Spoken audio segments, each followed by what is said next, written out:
Next up, we have University System of Maryland, Mission 11, Finalist Proposal. Good morning, everyone. Thank you all first for coming and supporting all of us throughout this entire project. We're very happy to be here today. For starters, my name is Natalie Ivanina. I'm a rising, thank you, senior at the University of Maryland. I'm majoring in cell bio and genetics. And I'm Rushi Chawla. I'm a rising junior, and I'm a neurophys and psych double major. All right, better? I hope that's better. All right, and quick thank you to our collaborator and teacher facilitator, Dr. Daniel Nelson and Dr. Kenneth Froworth, along with Dr. Serrano for all the guidance and mentoring. We're very thankful. Let's jump into the ISS. So we'll begin with the ISS, and as you all know, it is the cutting edge in space science and space research. And as such, it is imperative that we maintain its sterility and its cleanliness. And it's not only for the experiments that are conducted on the International Space Station, but also for the health of the astronauts that reside there as well. And we took a recent experiment done with bacteria to see the growth rate of bacteria in microgravity environments versus Earth. And as you can see, the green represents the bacteria growing in space versus the red, the brown, which is the same bacteria grown on Earth. And over a 96-hour period, it's clear that the growth rate of the bacteria in microgravity environments appears to be significantly higher than that on Earth. We're going to move on to another topic and how bacterial resistance seems to be increased in microgravity. And this is a good figure to show that these results were collected in Dr. Lynch's lab along with his colleagues.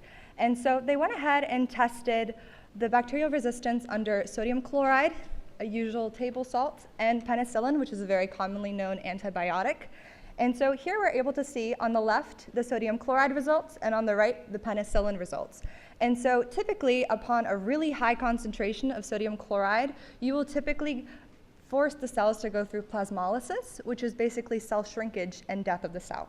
So we're typically able to see this decreased survival rate in both on Earth, which is the black, and in microgravity, which is the white. Now moving on to penicillin, we expected to see a decrease in the treatment in microgravity, but in fact, we saw an increase as opposed to the Earth samples, which tells us that there seems to be some kind of resistance going on, maybe some kind of difference in the way antibiotics work, but that gives us a bit of a concern because we may want to use antibiotics or other treatment methods on the ISS for astronauts. And in this case, we can see that that might not be a possibility. Now, along with our treatment methods, we were looking into sanitation. And so looking at the current sanitation techniques that we find on the ISS, typically chemical agents are used. And chemical agents can include alcohol, formaldehyde, and other hazardous agents.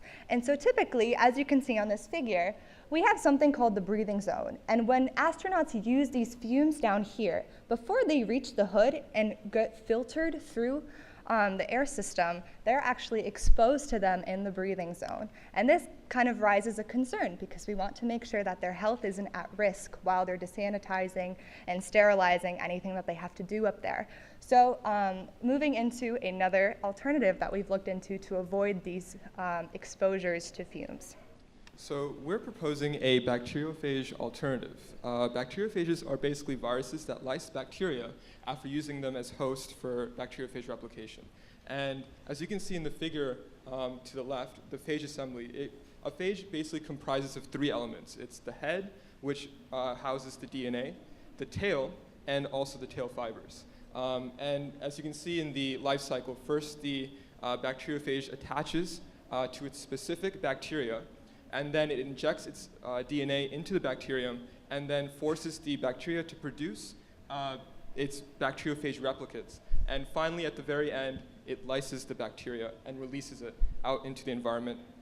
And so some of the advantages of this method are that the bacteriophage is fairly easy to isolate and also replicate. Also, the bacteriophage itself is very specific to its bacteria, so that's the only way it can actually attach to it. And so that means it can be harmless to humans as well. And of course, some of the potential uses of this is for disinfection of bacteria, in food, water, and other surfaces. Now, here's another image from another previously done study. And so the main focus of this, don't get overwhelmed by the number of figures up here. If you look on the left, you see a different amount of figures, and each represents a different time frame. This is the same kind of biofilm formation. And the only thing that you see on the left is that the saturation of the biofilm increases over time. Now, this is before bacteriophage treatment. Now, if you went ahead and treated these biofilms with a bacteriophage, you would see the figure on the right. And this, after the arrow, is the entire destruction of these biofilms via bacteriophage treatment, which is great, and so definitely tells us the effectivity rates of these bacteriophages. Our main question is to see whether bacteriophages can be more effective in microgravity versus on gravity. And so in order to do the experiment, we wanted to figure out a concentration to get 50% infectivity between the phage and the bacteria. And so due to the fast replication rate of the bacteriophage, we propose only a 2-day experiment. This is our FME. We have the first volume, which is going to have the lyophilized E. coli and the T4 bacteriophage, and then the medium is in the second, and the third is going to be the fixative. The lyophilized E. coli and bacteriophage are freeze-dried, so they won't be interacting with each other until the medium actually flows over them. Now, our main hypothesis is that in hopes that in the absence of gravity, we have a more effortless movement. And so we're hoping to see that actually bacteriophage virulence will increase along with their replication rates. And then moving on with our analysis, we proposed that we would look at the optical density via spectrophotometry, along with something called the bacteriophage Plaque assay. This is where you look at the locations in which the bacteriofilms were destroyed. You'll see these clear regions. It'll tell us the effectivity of the bacteriophages, along with some transmission electron microscopy, but that will give us a good idea of how exactly it worked. That's our project. Yeah. Lastly, we want to acknowledge our peer mentors, our teacher mentors, and of course the NASA Maryland Space Grant Consortium and the Society of Satellite Professionals International for funding. Thank you so much. Thank you.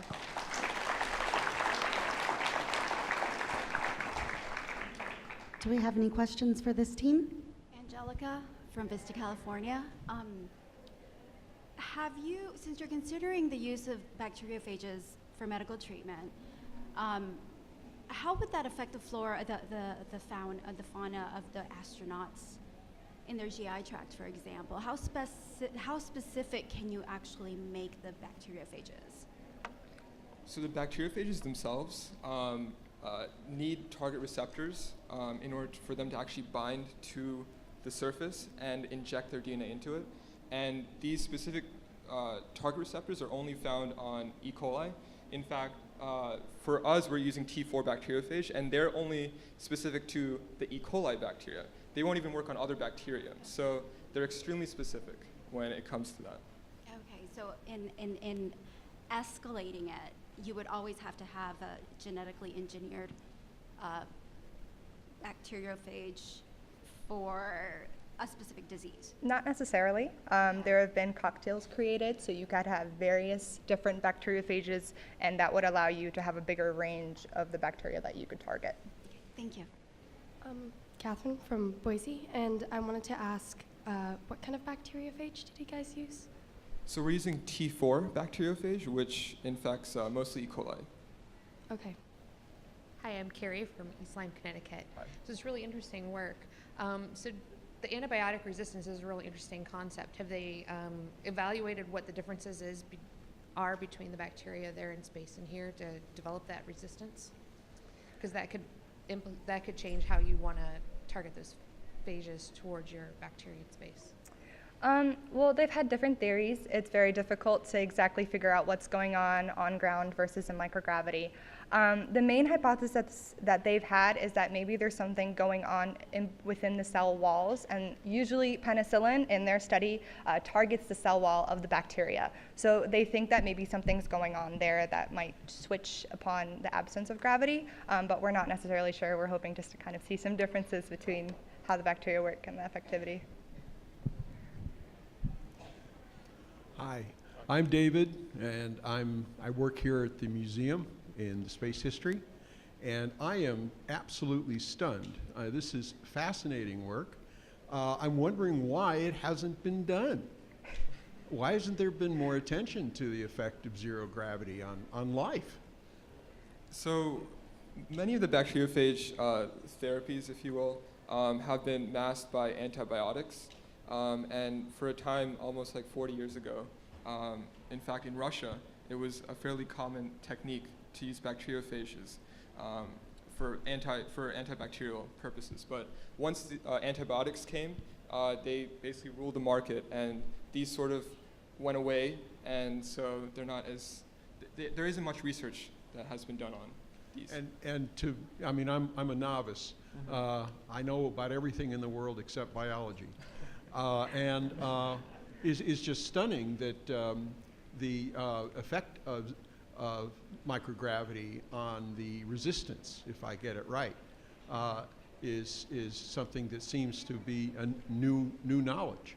There's actually a study right now on the ISS that is being done by Russian researchers, and it does involve bacteriophages, so hopefully we'll get some results from that. But you're proposing to do this as well in a way that would complement their work? In a way, probably. I think they're looking at a little more specific things as opposed to just regular infectivity rates. So, Well, if this is a proposal, I vote yes. thank you. Thank you.